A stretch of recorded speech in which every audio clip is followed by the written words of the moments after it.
East of England. So I'll be chairing today. Hopefully we've got a helpful and supportive programme for you to get involved with. All I'd say is I think we've got at least 1,000 people in finance across the East of England.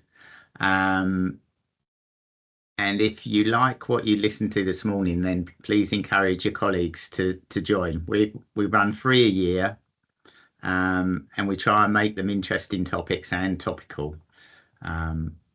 So that was all I was going to say. And I can see that Sarah has got a camera on and she's down first to give us a regional update. So hi to Sarah Griffiths from the NHS England.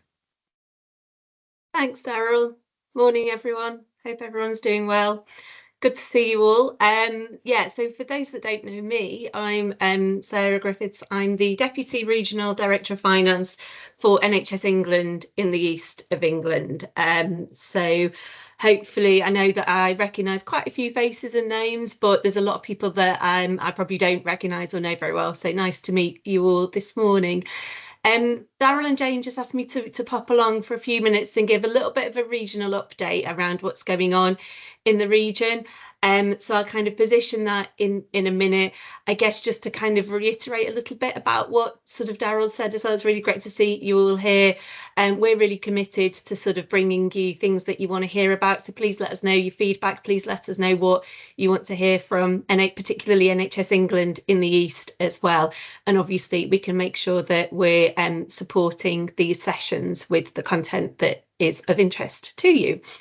But where I thought I would start this morning is just a little bit kind of recognising where we are at this point in the financial year, given we're all accountants. So I'm going to put on a couple of slides. Very happy to kind of talk through them, and then I think Jane's got them to share afterwards.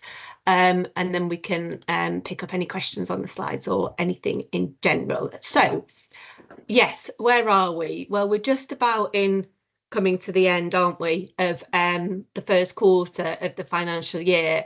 And what does that mean? Well, it's kind of one of two things for most people, if not a bit of both for lots of us as well. So we're closing down the 23-24 financial year. We know that there's lots of work going on around finalising accounts and audits and everything.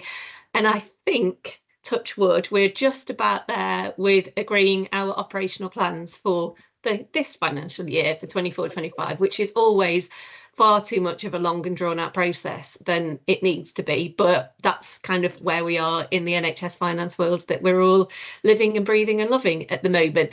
Just to kind of say, really appreciate all of the work that everybody's doing in these spaces. It is, and it can feel really, really busy. And obviously everybody's contribution is massively valued. What I wanted to do in terms of this morning's update was just kind of focus a little bit more on the planning, so a little bit more on the forward-looking view around where we are with our plans for the year for the region, and also what kind of some of our high-level focus areas are for the year ahead as well. So a couple of sort of overview pieces first of all. So obviously we in the East of England, we comprise of 6 systems. We're not unique in our financial challenges. We've got 3 of our systems have a overall break-even financial plan. 3 of the systems have a deficit financial plan for a number of different reasons. Obviously, like I said, not unique in the challenges facing the NHS as a whole at the moment. When we look at this by organisation, we've got all 6 of our ICBs are in a balanced position or better. But when we look at the provider trust sector, we've got 9 out of 22 have a deficit position, with the remaining 13 in financial balance or better. And I think when we look at that across kind of the sectors, It's predominantly, although not exclusively, in the acute sector that we see most of the financial challenges, although there are, significant challenges across kind of mental health and community as well, for slightly different reasons. So again, and that picture is not unique to the East. There are challenges across the board. So very aware of that, really aware of how tough it is at the moment, really aware of kind of where our funding settlements are that are, let's be honest, sort of not really sufficient at the moment, but makes a really challenging financial environment in which we're operating in. So that's all like a little bit of context for where we are for our plans for 24-25. Obviously, an awful lot of work going on to support and mitigate those costs as much as possible, which kind of brings me to my 3 sort of focus areas for the year, if you like, when it comes to managing the financial position. So the first one probably isn't a surprise, given how much of the cost is driven by people, is the workforce numbers.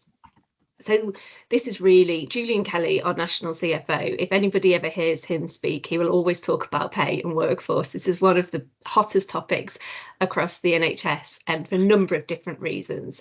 So I've just tried to show, hopefully, a fairly straightforward visual. So a lot of people draw comparisons between where we are at the moment and the pre-pandemic period. And what they see is that there's been a huge amount of workforce growth across the NHS, and some of that was in response to COVID. Some of it's been genuine kind of service expansions and similar. But overall, in the east of England, our total workforce numbers have grown by about 25,000 since the year 2019-20, which is about 21% growth in the number of people across all specialties and skill types working in the NHS in the East. And obviously with that comes an associated pay bill, and there's pay awards and everything as well that's kind of baked into that. But it does mean that our total pay costs have gone up by 38% when you think about the sort of overall. I mean, you'd get pay rises under Agenda for Change and everything anyway, so we'd always expect that growth, but that's obviously way outstripped the workforce growth. And when you think about it, that pay cost growth is about 2.1 billion, which isn't far off the core allocation in one of our sort of smaller systems, medium to smaller systems in the East. So it's like having the equivalent of a 7th system in our region. So it is big, it's massive. And obviously a lot of that is funded, but we know because we've got deficits that it's not all funded. So a lot of the work that's going on politically and nationally at the moment is really trying to understand what's driving the workforce growth. How can we look at things a little bit differently?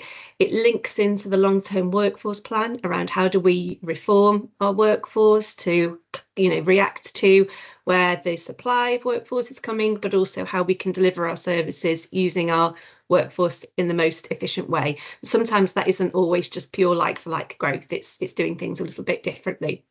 So I'm sure that you'll be aware in your own organisations of where you are with kind of your own workforce trends, but just thought it would be helpful to show kind of the regional picture, which again isn't out of kilter with kind of where we are nationally and driving some of those kind of conversations. So that's kind of what focus area 1. The focus area 2 is efficiencies. So obviously we have seen this year a massive step up in the level of efficiency ambition. We used to sort of, think around 3% was a big number. Now it's sort of 5, 6, 7% efficiency ask really to get to plans. So we're aware that there's a huge ask here and an awful lot of work going on to make sure that those efficiency plans are worked up, developed and deliverable. So a couple of kind of things to call out here. We've got some charts here. So when we look at efficiencies, we look at the proportion that's recurrent versus the proportion that's non-recurrent.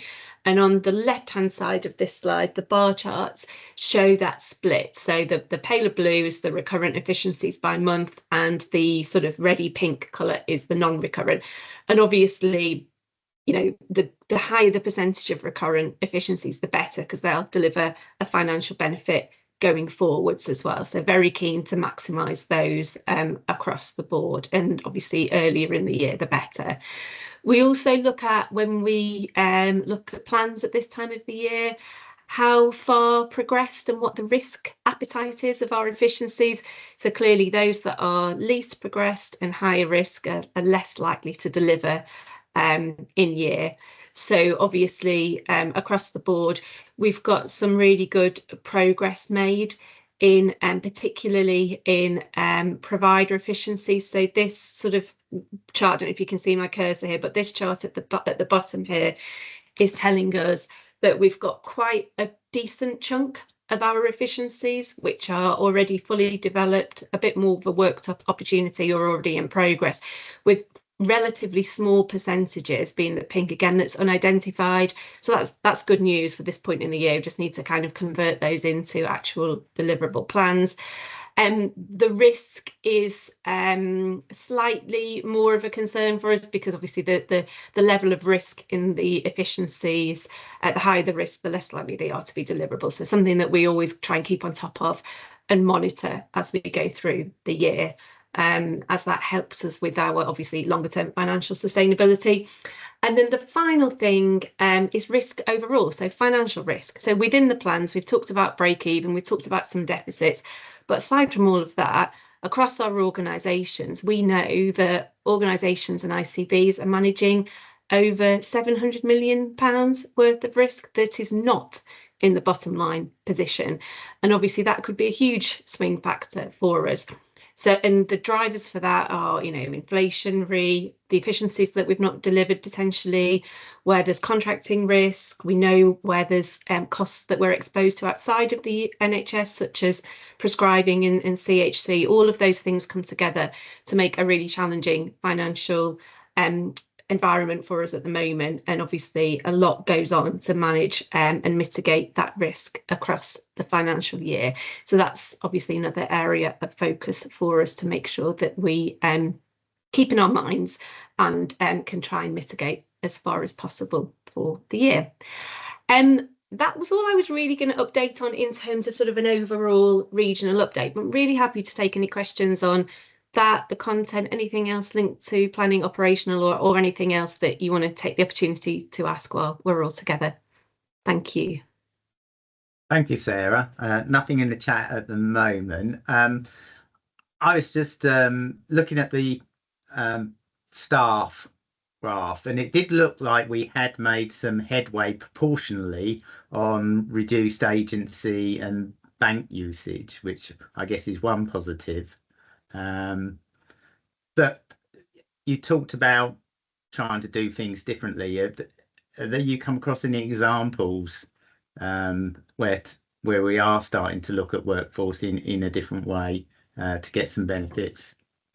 Yeah, it's a great question, Daryl. Yes, I mean, you're absolutely right. I mean, that situation that you called out with use of bank and agency, it has been a particular focus area going into this planning round. So we all know, in general, when we're using temporary staff, it costs more money than if we were using substantive staff. And not all the time, but quite often, you know, it's not always the right type of care either, in terms of how sort of certain wards or certain services are being staffed.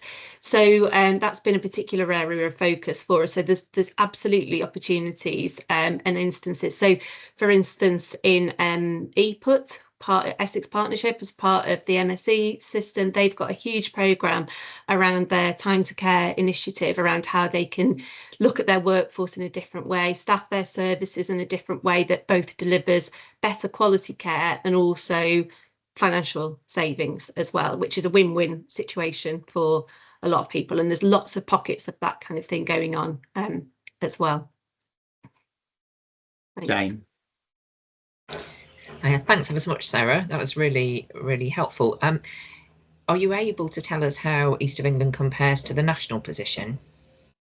Overall, or in terms of? I was thinking overall in terms of the sort of planning gap.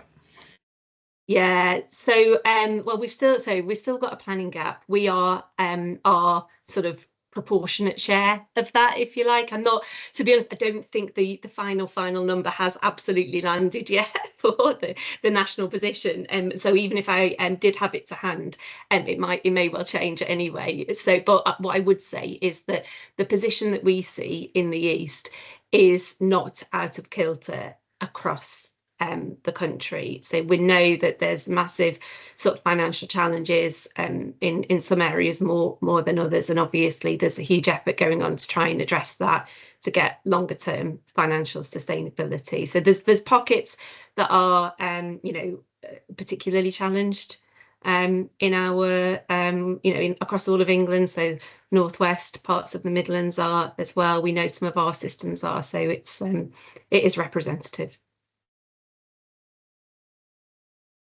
Any last questions for Sarah?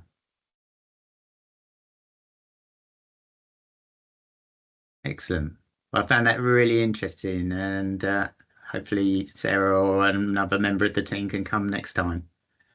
Yeah, really happy to, and obviously very happy to kind of take on board any suggestions or similar things that you guys want to hear from us about. Not a problem. Thank you. Thank you. Okay, so our next item is looking at what's available from One NHS Finance, and Megan can't make it, so Aoife has stepped in and she's going to do this next presentation. Thanks, Daryl. Hi everyone, thank you for coming along today. My name's Aoife and I work for the One NHS Finance central team. I'm just going to do a quick run through of how you can navigate our website to find useful resources and other information. You do need to be logged into our website to see the majority of what I'm about to show you, so please do make sure you create an account with us because we have so much useful stuff on here. So I'm just going to share my screen. 2 seconds. Yeah, we can see that, Aoife. Yeah. Great, thank you. So first of all, I just want to run through this top tab here.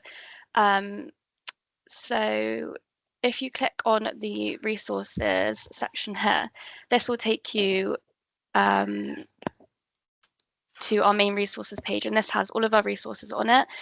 You can find, if you're looking for something specific, you can search it in here, or you can filter here. So for example, if I click on innovations, this will take you to our innovations library, which contains all of our published innovations from cohort 1 to our most previous cohort, which is cohort 8. This is a great place to find how-to videos, toolkits, application guides, strategies and resource packs. You can all find it here. There's a lot of resources on here. But if you're looking for something a bit more specific, you can actually click on these 3 tabs up here, which is our 3 programs. So you have Future Focused Finance, Finance Innovation Forum, and the National Finance Academy. So for example, if I click on National Finance Academy, this will take you to the main page, and you can find application guides, new networks. You can find the development self-assessment tool, which I will send out. I'll send out all the links for this after.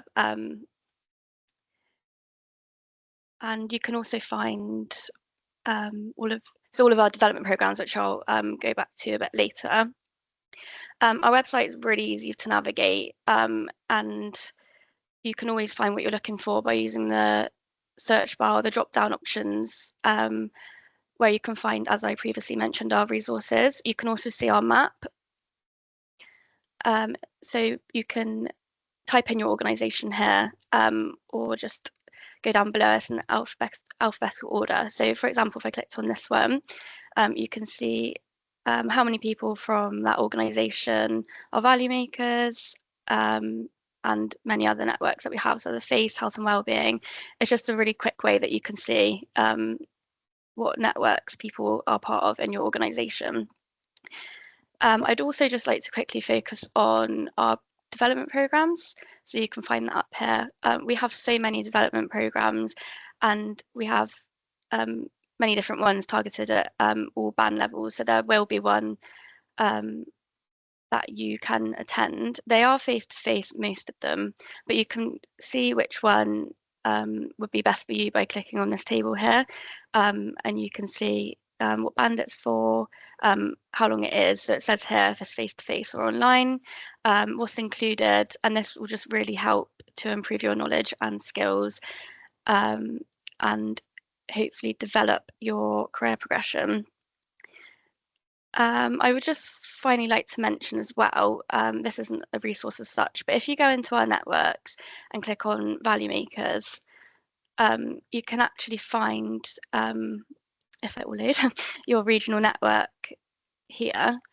So let's just click on East of England, and this will show you your upcoming regional meetings. You can click here to book onto the next meeting, but we will also email you when the next agenda has been arranged. You can find previous recordings here, and you can also find your leads and your key contacts. But yeah, I think that's everything. I'll send out further information in the email after the meeting, but that's just a very quick run through of what we have on our website. Thanks, Daryl. Great stuff, Aoife. Thanks for that. And that was just a real quick snapshot by Aoife. She could have spent the whole time trawling through the different things that are on there. So, you know, that's the value of being in our network, accessing all those resources, plenty of things to pinch with pride, and yeah, make yourselves or your team or your organisation even better place to work. Okay, I'll pause there. Any questions? Great to see that a few links have been posted to the chat from colleagues. Pausing.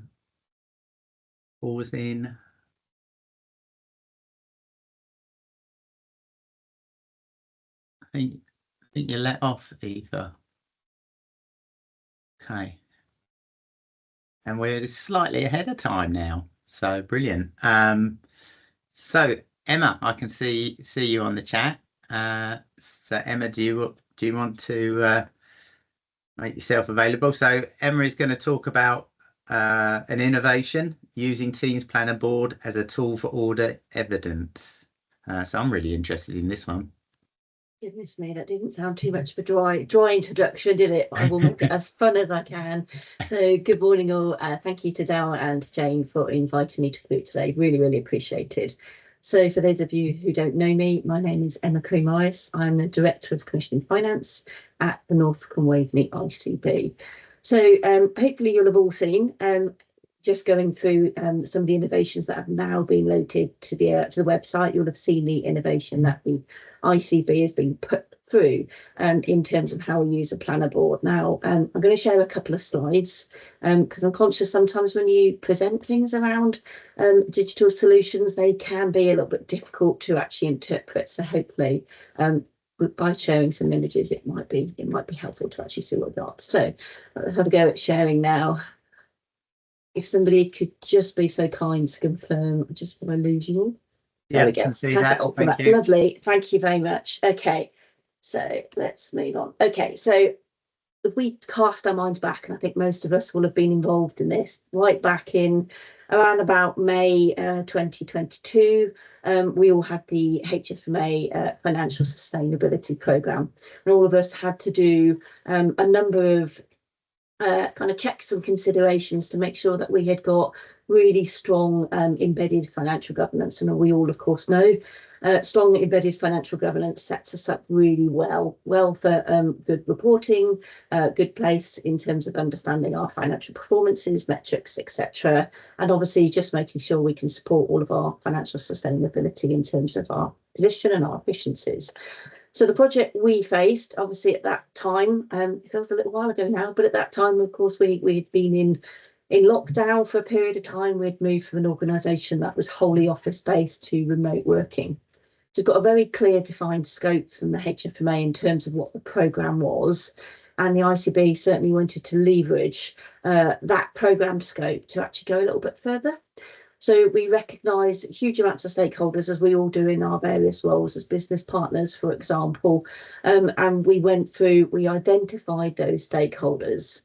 And against that, we identified what we needed to do. So it's not just tasks, but actually we needed to be able to manage a project.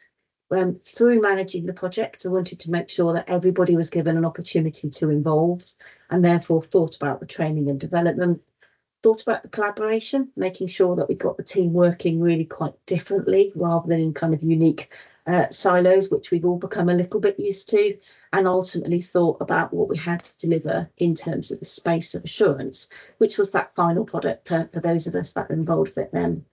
So Anna dash the planner board. So apologies, this is quite detailed, but let me kind of tell you what the planner board is. Now, I'm not that great at IT solutions, so when I find something that really works for me, I feel quite excited. So the planner board is a page on a Teams channel.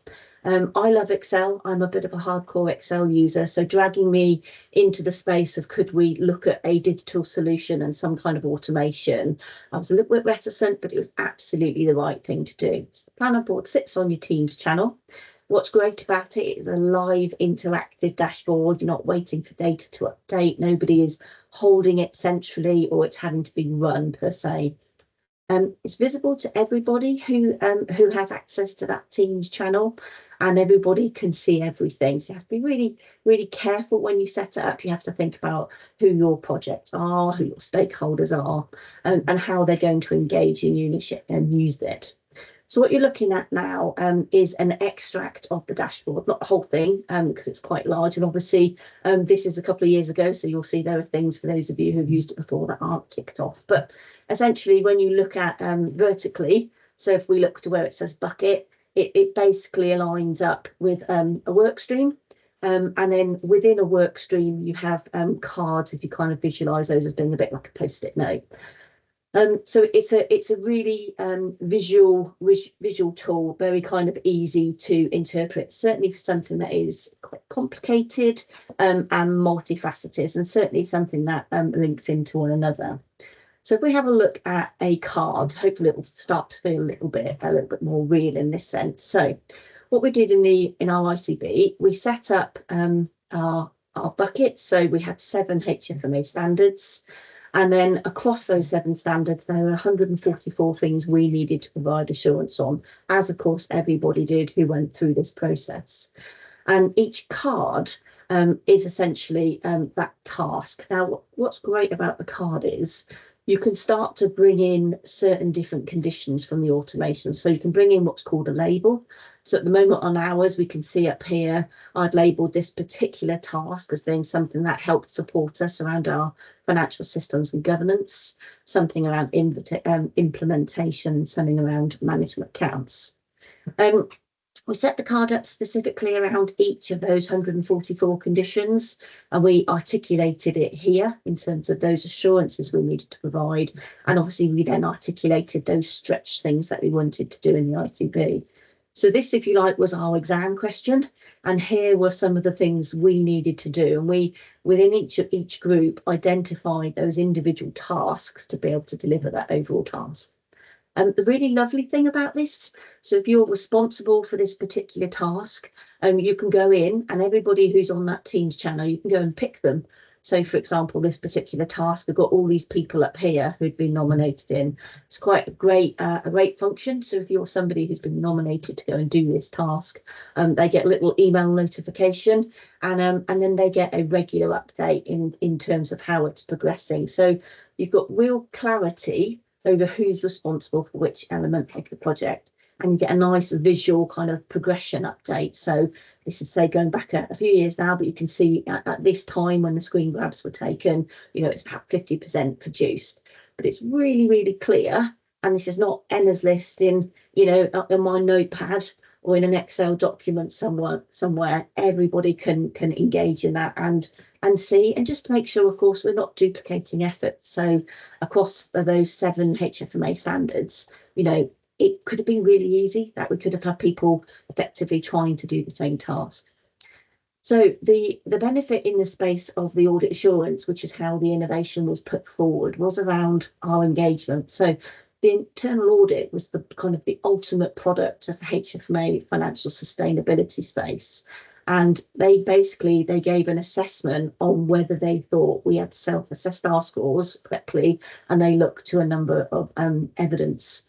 And what we did, we actually opened up our Teams channel to our internal audit, and they were able to see all of our communications for everybody that was on that Teams channel, and they were able to go and self-serve themselves. So, there was no portal. We were able to load all of our information, all of our evidence that supported the conditions which are here. And when we did this, we really saw that the insight and the understanding from our internal audit ahead of drawing that final conclusion just became a little bit richer. And we were able to talk with them about, actually, this is what we think this standard means, and this is what our stretched ambition is, and how might that help when we think about financial governance and financial reporting. So in that, we actually gave our internal auditors a little bit wider access. We gave them access to something we've set up in the ICB called Finance Matters.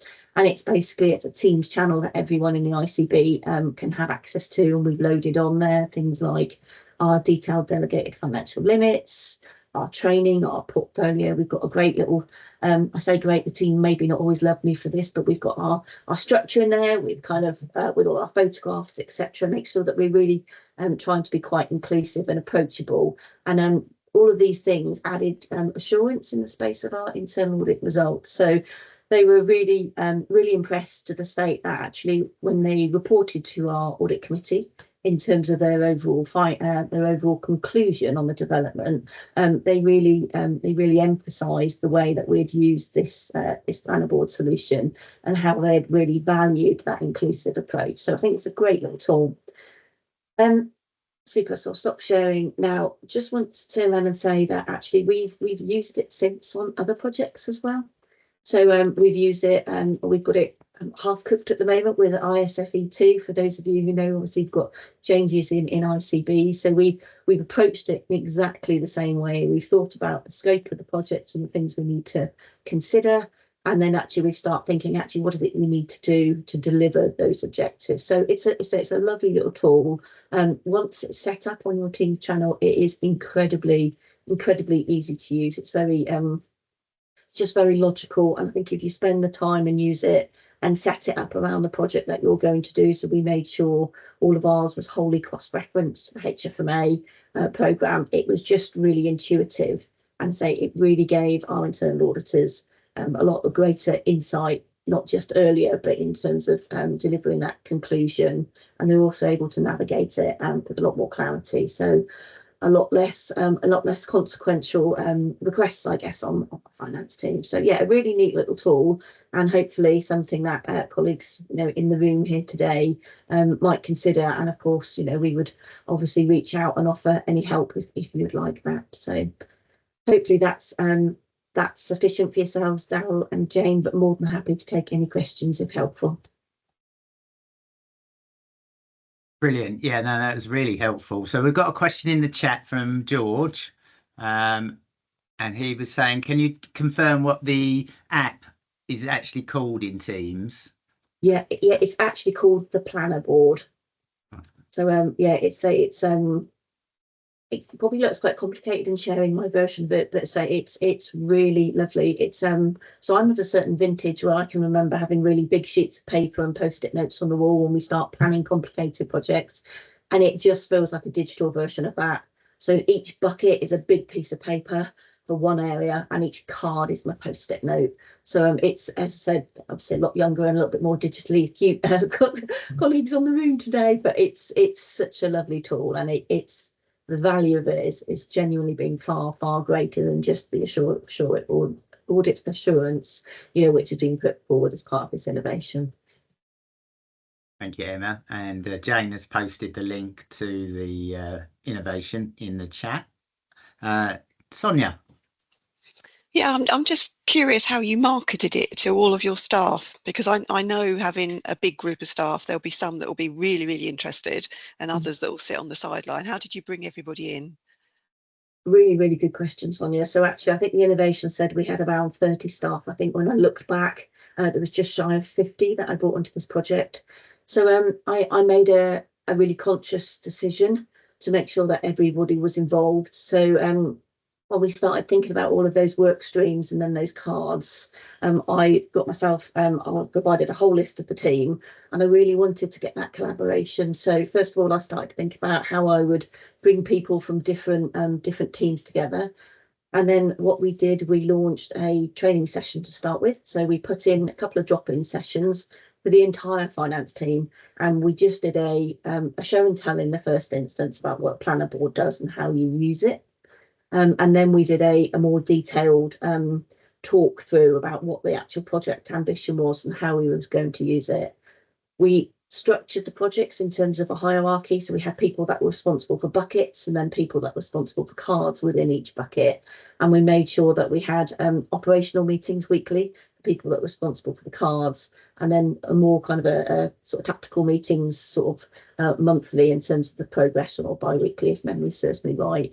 But you're absolutely right. I think it's really easy for people that are that kind of visualize these things and projects to kind of to go off and leave people behind, but I really didn't want to do that. So by connecting people on those cards, by saying, actually, I can see this person that isn't assigned to a card at the moment, you know, they literally got brought in via their emails, and we made sure those subgroups met together. But one of the checks I did was literally, I went through every single person in the team and made sure that every single person was involved in the card. And I say we launched it like that. So we set the expectation at the outset that this was a collaborative finance delivery of a project, rather than a few people who might traditionally pick these things up. So inclusivity, I think, really important, but that slow kind of introduction and principles. And I think we probably had a few people that maybe struggled to start with in terms of the Planner Board, but we offered one-to-one sessions in terms of, you know, sometimes people are more comfortable, aren't they? Comfortable, sorry, in the smaller groups, in order to be able to say, you know, I've heard it, but don't actually understand it. So we did that big show and tell, and then we did some smaller sessions as well. So looking back, I think we'd probably replicate that approach, but something around doing some user notes potentially might have been helpful. But it is, once you start using it, it's like a lot of things. It's not too bad. In fact, actually, it's better than that. It's quite logical. Thank you, Emma. Any final questions? Interestingly, I was just having a quick look whilst you were answering that last question, because we called it the Kanban, but we had it looks like it was the Planner Board that we were using. But I noticed that you got it color coded. I think you exploited its functionality a lot greater than us. I think it was just literally a list, and you were able to sort of indicate how far you'd gone to sort of deliver on that list. And I think you moved it between columns to say whether it was planned, in delivery, or done. Yeah, and you can put labels on it, and I think the more time you spend at the outset setting it up, all the reports are automatic. You don't have to write anything. You're not waiting on kind of IT or BI support in terms of creating something, and you can literally flip the way you review it. So I could flip it and look at just the deliverables for HFMA, or just a certain cohort of people. So it's a really powerful tool, and it's great to hear we've used it in a different way, but actually maybe there's something about rolling out best practices of using it, because I can see its application in so many projects. Brilliant. Right, hang on. I was just checking over Sonia was asking a question or just posting something. So that was really great. Thank you for your time, Emma. And obviously the link is in the chat if you want to sort of go into a bit more detail in terms of reviewing the innovation. So we're going to take a 10-minute screen break, allow you to get a drink, rest your eyes for a few minutes, and we'll see you again at 10:02. So thank you very much so far.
Okay, it's 11:50, so hopefully everybody is back and with us.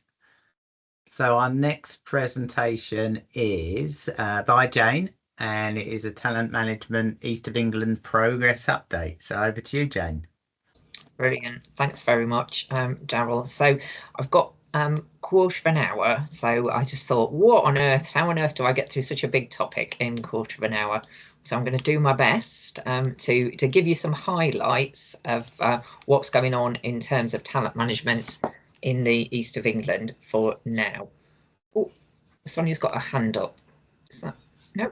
Okay, brilliant. Right, I shall flip on through and set everything going. So, I tried a transition here. Let's see if it works. That was exciting, wasn't it? Anyway, right. So talent management.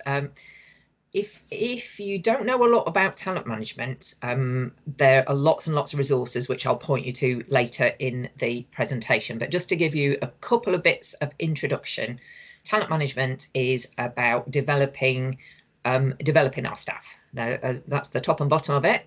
But what One NHS Finance did when it was set it up, it said that what we needed to do was look at a way of managing our staff and putting together developments that's suitable for people for across the NHS. They brought a load of people together from all across the country, lots of different grades of staff, to develop a talent management strategy. And the strapline for that, I have to read it because it's quite long, but it's on your screen. It's about equitably cultivating everyone's best potential for the benefit of the NHS with talent management that leaves no one behind. And the important bit in there is it is about leaving no one behind. This is about everybody who works in NHS finance, and by finance I mean everybody that falls into the remit of finance directors. So we've got quite a lot of procurement staff, commissioning staff, etc., who are involved in this. It does vary by organisation, but everyone who identifies as finance, basically we're looking at how we develop those people for the benefit of the NHS. And I had a bit of a go at trying to kind of think about what is talent management.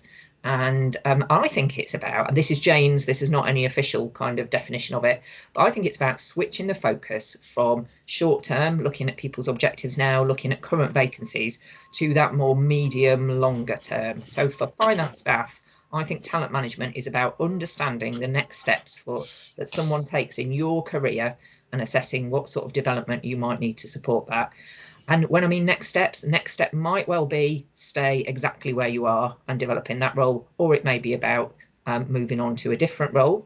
For NHS Finance, talent management is about being better prepared for the future. So it's not about waiting until a vacancy comes up to actually think, oh, who can fill that vacancy? It's actually being more proactive. So it's predicting what opportunities are coming up and growing and developing staff into those. So there's two bits to it, really. First bit is from an individual's point of view. Apologies for the building work in the background. It's about career conversations, one-to-one conversations between individuals and their line managers, which focus on the longer term and hopefully give people developments to support that. And for the organisation, it's about thinking about talent pipelines, who's looking to move up and making sure that they get the right developments and they're well placed when opportunities do come up. So that's just, in my head, it's about people and it's about positions, and it's just about being more long-term and focused around it. So it's not rocket science at all, it's just good planning. So very quickly, the One NHS Finance model, which quite a lot of organisations across our patch are adopting. All talent management models are fairly simple, but I'll quickly take you through the One NHS Finance one. There are two elements to it, two dimensions, if you like, and so it translates really beautifully into a grid. There's a dimension where you think about, say, if you're having a conversation with somebody that is reporting to you, you think about how long have they been in their current post. And that's called tenure. I don't particularly like the word, but I think we all know what it means. So is someone pretty new to their post, so they need a bit longer to get their feet under the table and understand it and be able to do the competences? Are they already a core contributor? Are they pretty much doing, a good half of what's required for that role? Or are they an expert? So they've pretty much, they're the kind of person that can train other people in that role. So it's kind of saying, in the current role, where has someone got to? Are they in a position, if they wanted to be ready to take the next step, or have they got more development to do in their current role? And then there are 3 pathways, and this is about thinking about what's that individual's aspirations. Are they keen to grow in their current role? So basically stay where they are, which is brilliant. That's the core of our whole NHS finance structure, all the brilliant people who want to grow and develop in their current role. So they've got no desire particularly to change, and what they want is development to help them to do that role better or make it more interesting for them. There's then a group of individuals who are the stretch category, who are looking to gradually progress. They might be doing accountancy qualifications, they might be looking for the next band up in the next couple of years' time, and that's the stretch category. And then there's a third set of individuals called the accelerate category, that are individuals who might be looking to jump up quite quickly through the structure and take leadership roles in the next few years. So it's not a perfect model, you know, that people will change where they are at different points in their life, but it's about a structure for conversations to happen, to understand where someone is in their current role, and also where they're wanting to be in the medium term. So that's the structure. And what we've done is we've just pulled it into a grid, because we love a grid in finance. We pulled it into a bit of a grid so you can have a think about where does someone fit in that 9-box grid. And if you look at some of the guidance documents, which I'll give you the links to later in the presentation, there's all sorts of different suggestions depending on where someone falls in terms of what would be the best development for someone at this point in their career. But from the post, so that's from the people point of view, but from the post point of view, what we're interested in really is those people who are keen to move on in order to look at how they might form a talent pipeline. As I say, that's no more valid than the people who want to stay where they are, that are absolutely the bedrock of our organisation. But it's good to understand if someone has got a desire to move, let's try and develop them so that they're ready for that next step. So this is all about kind of developing our staff and making it a place that everybody wants to work in, and giving people the development to do it. So that's the 9-box grid, and that's very quick canter through the model. The links to all of this are in the pack, and please do have a look at that, give me a shout, come to one of our training courses if you want to find out more. So East of England, we are a pilot for talent management, and we've been rolling it out over the course of the 2024 calendar year. And what we've done in terms of that was back in January, each organisation identified a talent management lead. We had some launch events at the finance conference and some sessions with our talent management leads back in February. And up to the end of March, each organisation has been doing some baseline work. And that's around sharing information across systems, because what's really important here is that we're not just looking at organisations, we're trying to help people to work more closely across systems, sharing their structures and thinking about how we share information around talent pipelines. And the idea, so that's where we've got to in terms of the grey boxes. And we're now into the blue section, where we're expecting organisations to be working through career conversations over the rest of the year. We've got some reporting, we've got some work on talent pipelines going on, and hopefully we'll get to the end of 2024, have a bit of a look back and refresh that for next year.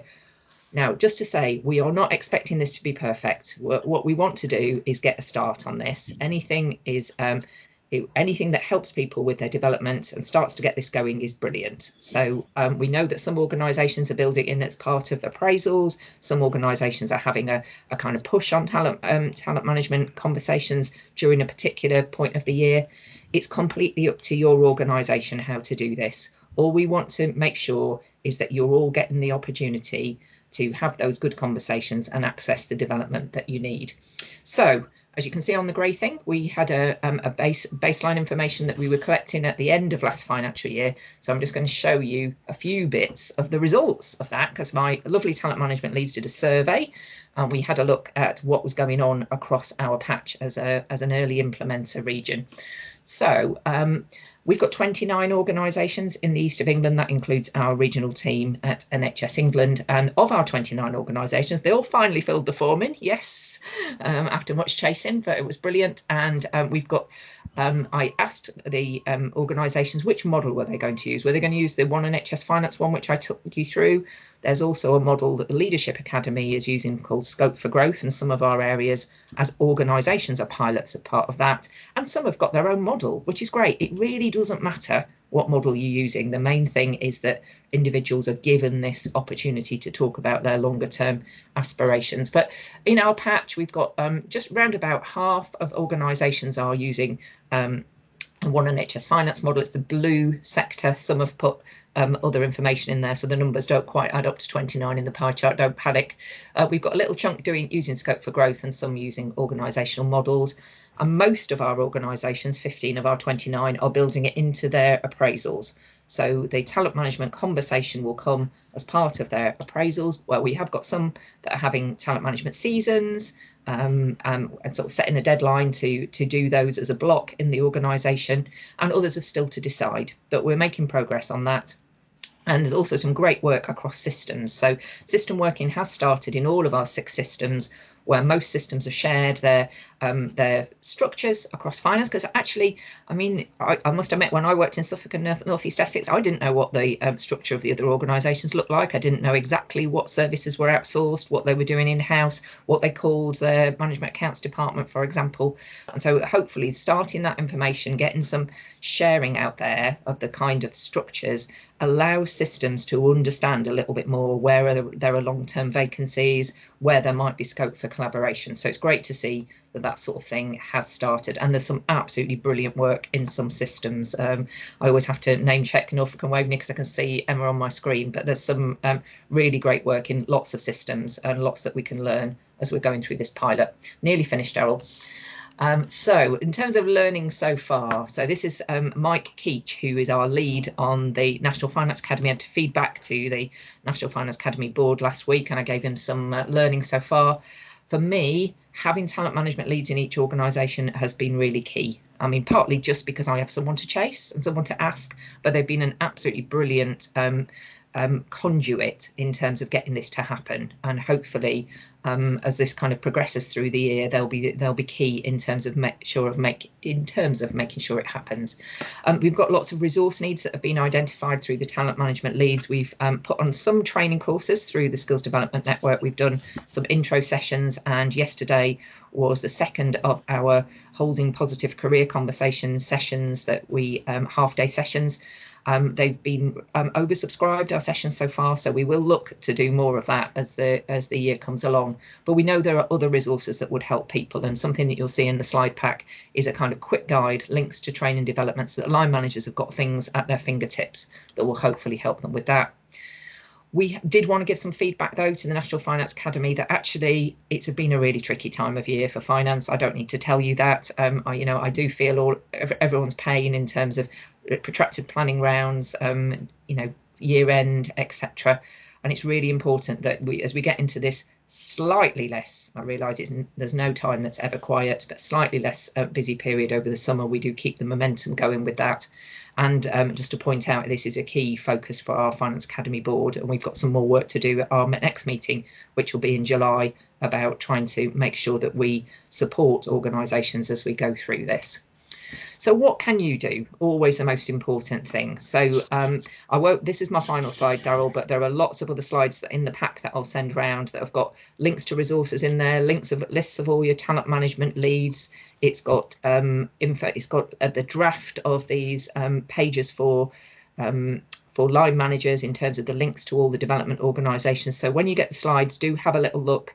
Anything in there that you're not sure about, please do give me a shout. But in terms of what can you do now as an individual, so read the strategy. It's really simple. It's about 6 pages, loads of diagrams on it. It'll take you 5 minutes. The link's in the pack. Just have a look at it. It will explain to you what we're trying to do, and fundamentally that this is something that is going to help you with your job. Have a look at it. Find out, if you don't already know, who's your talent management lead, and say that's really easy because there's a list in the pack, and have a chat with them. Find out, if you don't already know, find out how this is being implemented in your organisation and system, and book your career conversation. So it might be as part of your appraisal, it might be separate, but just get on and book it. Book one for yourself with your line manager, and if you're a line manager, think about the fact that you will need to book these with your team. So, and to make the most of those career conversations, it's a good idea, like everything else in life, if you prepare for it, then you'll get more out of it. So have a look at the talent management model, have a look, see which one you're using in your organisation. But for example, if you're using the One NHS Finance one that I spoke about earlier, have a think about where do you fit in terms of tenure and in terms of pathway, your aspirations, so that you're equipped to talk to your manager when you have your meeting.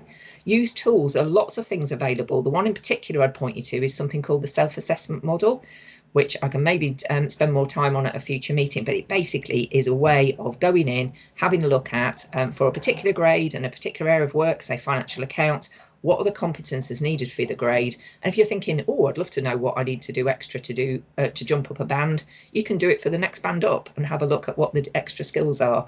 And it also then clicks and gives you development ideas. And Lizzie's been really busy linking all of the SDN courses for our regions, so that they will pop up if you do identify any development needs as part of that. So prepare for it well, use that career conversation when you get to it to explore your options. And as the thing that I would always leave as the story I tell is, in the past, I was very good at going along to my meeting with my manager for my appraisal and agreeing all sorts of things that I was going to do. And then I was very bad at actually doing it during the year. So I'd kind of leave my development plan on the shelf and come back to look at it probably a couple of weeks beforehand and think, oh my goodness, did I do that?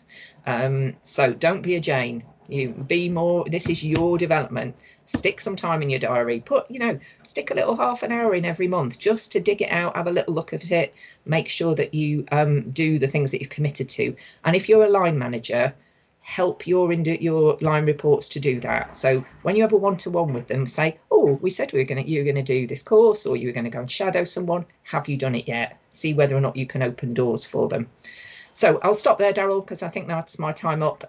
Please do give me a shout if you want to talk about it. As I say, lots more things in the pack. There's the quick guide, there's a list of talent management leads and links to resources. So I will stop sharing my screen, and thank you. Thanks, Jane. In the interest of time, I'll move on to the next one. I'm conscious I'm getting a bit of feedback at the moment. That's better.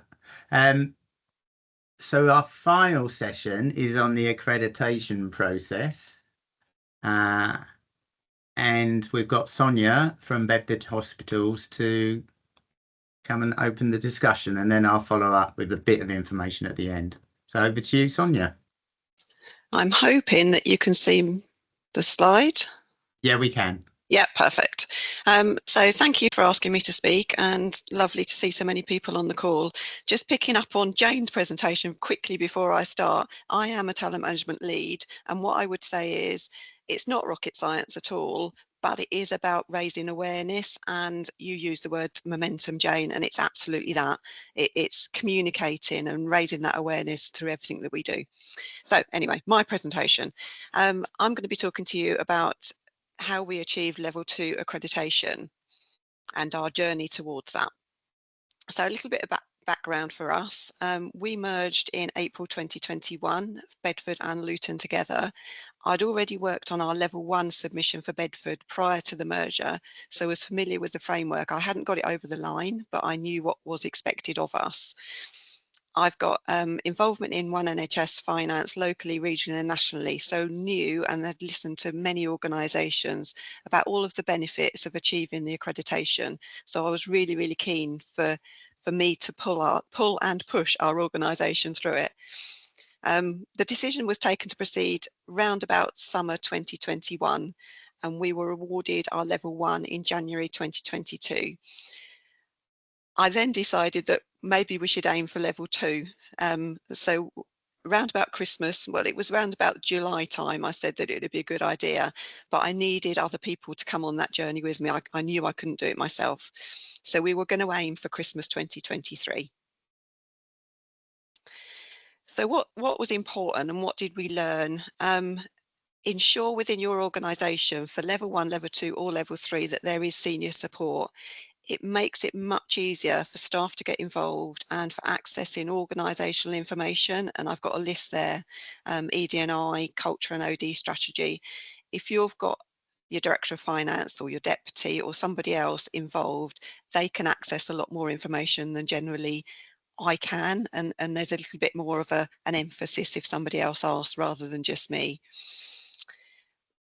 Have a view that you are not perfect. I knew that we were not a perfect organisation, but I did know that we'd got really good foundations. We'd got an excellent group of staff, we'd got lots of processes in place, and that's what we were building on. I did recognise that one person couldn't do it alone. So on the first slide, you'll see that there was 3 names on there, and they were like my go-to. There was a bigger group, but they were my go-to. Initially, I sent an all-staff email to see who would be interested in being involved. So it was mentioned at all of my meetings that I had. It was mentioned at the finance meetings, at Way Days and things. So there was an appetite for this, but I wanted to see who would be involved in a much more granular level. And then I formed a small group of those who were happy to give some time. So a number of us attended a similar session to the accreditation session that is held, and we also attended some assessor training as well, so we knew what to expect from our assessors when they came in. I felt that maybe it was a bit too soon to proceed, and I had a little bit of a wobble at that point, but I went back and I spoke to my colleagues and read guidance document on the One NHS website, and we decided between us that actually we were going to go for it. What was there to lose? We could maybe not get our level 2, but actually we would know where we were in the process. We would know where our gaps were. So what I would say is check that you know the deadlines for submission and that you're using the most up-to-date template. We had our first assessor meeting, and Jane was one of our assessors, and we actually found that there was a whole section missing that was crucial to the whole thing. So just double check that before you kind of just carry on and going through it all, and agree realistic timescales. It does take up quite a lot of your time. It's quite exciting to do, I will say, but you are still doing your day job, and I know we've listened a lot about how challenging it is at the moment. But this is alongside that. So when I done my assessor training and listened to other people that have been through the process, there was all sorts of different models that were being shared. Ours, it was ending up with me being the lead and completing all the document, whilst asking others to either proofread or provide levels of evidence. And using their connections, because we needed HR information, and I've got a colleague who is a director accountant for HR, so they had those connections in there, so it was much easier to get, and that worked for us. Jonathan, who's not on the call today, but he read through all of my documentation and he sense checked it. So it you know, for me, sitting there writing lots of narrative, I really needed somebody to go back over it, and however many times I'd done it, I was still seeing what I thought I wanted to say, but it was really good that he was able to do that. Communicate, massive thing. I know we talk about communication, discuss it at team meetings so that staff are aware, so that they've got a progress update. All staff at some point are going to be drawn into this process. So get them on board and make sure they know where you are in the process. In most of the cases, we're doing what the criteria was asking for, but we needed to find the evidence. And that wasn't always as easy as it might sound. And as I was leading out, I was saying, well, we can't do.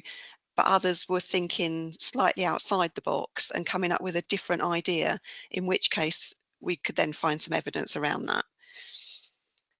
There's a lot of criteria that you're going to have to go through. Really interesting, I will say, but chunk it rather than looking at it as a whole. It can be really daunting and overwhelming, and it's much more manageable if you chunk it down. So this is a slide showing all of the evidence, or some of, not all of them, some of the evidence that we supplied for our level 2. There are things that you can provide that will tick lots of different criteria. So you can have an email that could tick 2 or 3 different criteria across the pack. So use it in that way. But what we try to do is use lots of different evidence. And the more we went through the process, the more evidence was kind of being sent to me and thrown at me. And all of a sudden I'd got way too much, and I was going to overwhelm our assessors with information about what we do, why we do it, how we do it, when we do it. So you need to keep it as succinct as possible, but you're still telling that story. The assessors don't know your organisation. So what I will say, we were lucky enough to have Jane, so she does know us a little bit, but the majority of the assessors won't.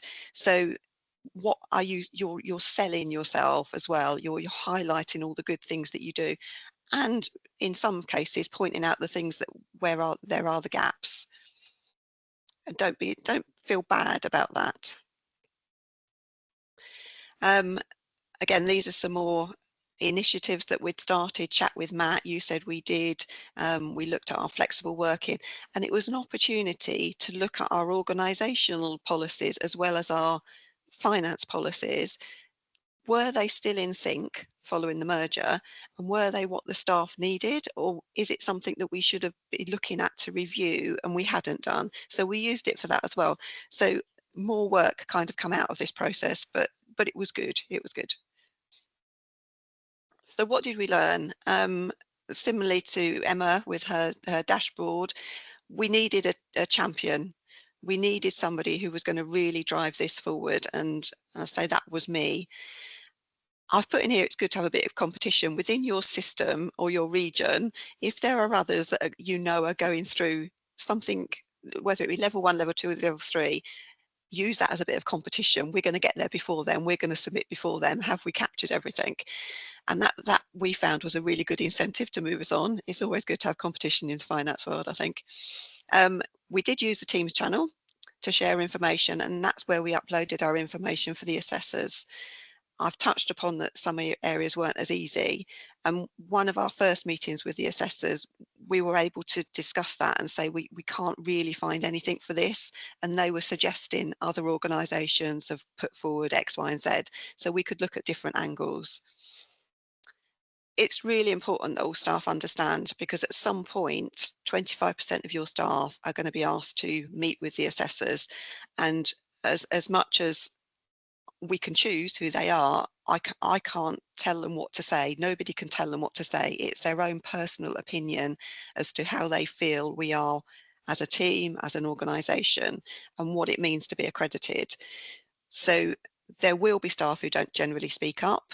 There will be staff who don't generally engage or need additional encouragement, and it comes back to having the one-to-ones with them, and sitting with them and explaining the process. What is it going to mean to us? What benefits are there to the organisation, to the finance team, and to them as individuals? And that worked for us. It did highlight gaps. I've spoken about that. We did know that there were areas of risk, but again, your accreditation, your criteria is not going to be perfect in every area. So the fact that we've identified those risks, we now know what we need to be doing, and we have started to do since January. I still use stuff slightly terrifying, sorry Jane.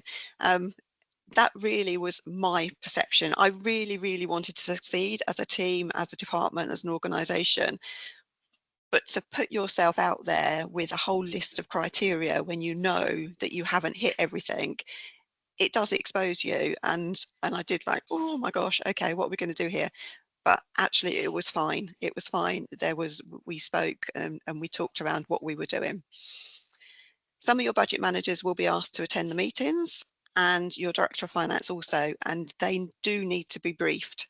But the One NHS Finance document is brilliant to send out to them, and a quick Teams call or a quick conversation. I've put here, don't underestimate how invested you are in the process. I came out of when the staff were the 25% of the staff, and I just cried, because I desperately wanted this to work, and we had the loveliest comments from the groups, the staff members that were there, and it was just heartwarming to hear. And you don't hear it every day. People say thank you, but you don't hear those comments every day. And celebrate the successes, celebrate within your finance team and more widely, because it's a big thing to go through. And we achieved it, and we were awarded our certificate at the HFMA conference in February. I'm pleased to say. That's me done, Daryl, unless there's any questions. Can't see any questions in the chat at the moment. I guess the only thing that I'll reiterate while people are thinking, otherwise I'll just get on to my section, but it is a journey, and it's a journey all the way through, and the assessors are there to help you through that journey. So yeah, it might feel daunting, but the best way to address it is to go for it. Okay, got a couple of hands up. Katrina. Sorry, Daryl, I first. will say we had 3 assessors and they were amazing, and they did support us through the whole of the journey. Yeah. Thank you, Sonia. Katrina. Hi, not a question, more of a tip. Is we're currently going through our level 2 assessment as part of the August cohort. So our staff are meeting. I think Nabia put her hand up to say the same thing, possibly. So our team are meeting with the assessors in the next couple of weeks. But one of the tips I found really helpful was to volunteer to be a shadow assessor in advance of going through the level 2 process myself. But actually, I found tips about what to do and also what not to do on there. So if anyone's thinking about going for the level 2, I'd encourage them to sign up to be an assessor in advance of being level 2 yourself, because you learn a lot. And I feel I'm much better prepared for the meetings. I'm not going into, maybe I should be, but I'm not going into the meetings feeling terrified. And I think I had a really clear idea. So just another tip that I found useful. Yeah, I'm going to have to change that word terrifying. It wasn't terrifying. It was just you've got that passion for it to succeed, and that was it. I guess just building on that, Katrina, you do have to have a trained assessor at level 2. You don't necessarily have had to done one by that point, but you will have had to done one by level 3. So not only is Katrina's point really valid, but you also need to do it to get the tick in the box as well. We did have somebody else had their well, I'll go with you, Jodie. I thought somebody else had their hand up earlier. They did. I don't know if it was Nabiha, is that right? Yeah, it was mine, but I had the same question like that Katrina mentioned about, so. Okay, thank you, Nabiha. Hi everyone, I'm Jodie Martin. Our organisation has been through level 2 accreditation as well, and I'm also an assessor. So if anybody's struggling thinking what can we use for evidence for this criteria, please do feel free to get in touch. I could pop my email address in the chat, and I can share lots of different ideas with you and help in any way if you've got any questions as well. So feel free to get in touch. Thank you.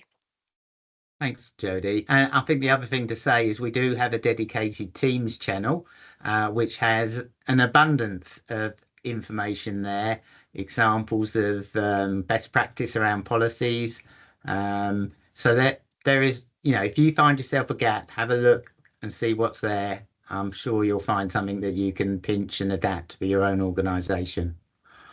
Okay, just conscious of time, I was just going to talk about the changes that have been put in place, because obviously not only is the assessment a journey, but the standards that reflect the assessment process do change from time to time. So there have been some changes recently, a couple of them like having an assessor, we've already touched on. A lot of the changes are at level 1, so that's about getting your basics in place. So what I would say, if you've already got level 1 but you're coming up to level 2, these are the things that you've just got to go back and double check. So for example, your skills development lead or your training lead, that can be a shared post with a different system if that's where you're going. So it doesn't have to be a person attached to your organisation, but clearly they obviously have to provide support to your organisation. So that's just mindful of that. And I think that that's just reflecting the fact that we do sometimes operate system-wide in terms of how we try to deliver things. Your DOF job description needs to refer to both training and development and EDI. I would just like to think that most DOF descriptions do reflect on those, but that's just something to check. you've got to demonstrate that you've peer reviewed the innovations on the innovation website. That was something that Aoife showed us earlier on. And you do need to have a health and wellbeing champion. So I think it's just ticking all those boxes. How many people have you got on those networks? And you can use that map as a little guide to just check that one. I think you've got to ensure that you've looked at or accessed the Finance Careers website. That was one that was launched, maybe a year ago now, but that you're accessing that. You also need to look at your risk compliance, and that's the wider organisation's risk compliance, and making sure that you are operating in line with that. And also, I think in terms of Emma's point, in terms of the finance sustainability checklist, you've also got evidence that you've done that. I think that should be reasonably easy to do, because I mean, everybody had to do it. But I think demonstrating that you've undertaken the actions and how are you using it now would probably be something to take on board. Got to be aware of the organisation's green plan. So I mean, increasingly we're looking at sustainability, and also NHS England's grip and control checklist. You've got to have evidence that you've actually looked at your performance in respect to that. Okay, so in terms of accreditation assessor, I'll just repeat it for quickness. I think I've just about got enough time. That at level 2, you need to have had somebody who's trained. They only need to have done a shadow assessment at that point, but level 3, you ideally need to have had them undertake an assessment. Again, that could be an action coming out of your level 3 if due to timing, that person hasn't had an opportunity to have a hands-on assessment. Level 2, you've got to have submitted an innovation. So obviously there's an awful lot of innovations on there now, but if you're looking to progress from level 1 to level 2 and you haven't submitted an innovation, then that's something that you need to deal with. But just to please remember, a lot of people think that what they're doing is just business as usual when it is quite innovative. So think outside the box when you're looking at that one. And the other one at level 3 is that the expectation is you're getting out there and doing some presentations at either a university or a college or a school. I think it's about 2 in a 12-month period. So again, it is really about promoting that engagement. That's all there in the guidance, but those are the real changes, so that you just need to be aware of to make sure that you can tick every box. But like, as I say, it's a journey, and if you're 95% there and there's a couple of things that you haven't actually been able to get there, they're not going to say go away, come back in 6 months' time. You will get the accreditation with some actions, and then somebody will follow up on those actions. Right, okay, so I've slightly gone over in terms of that item. Are there any last questions?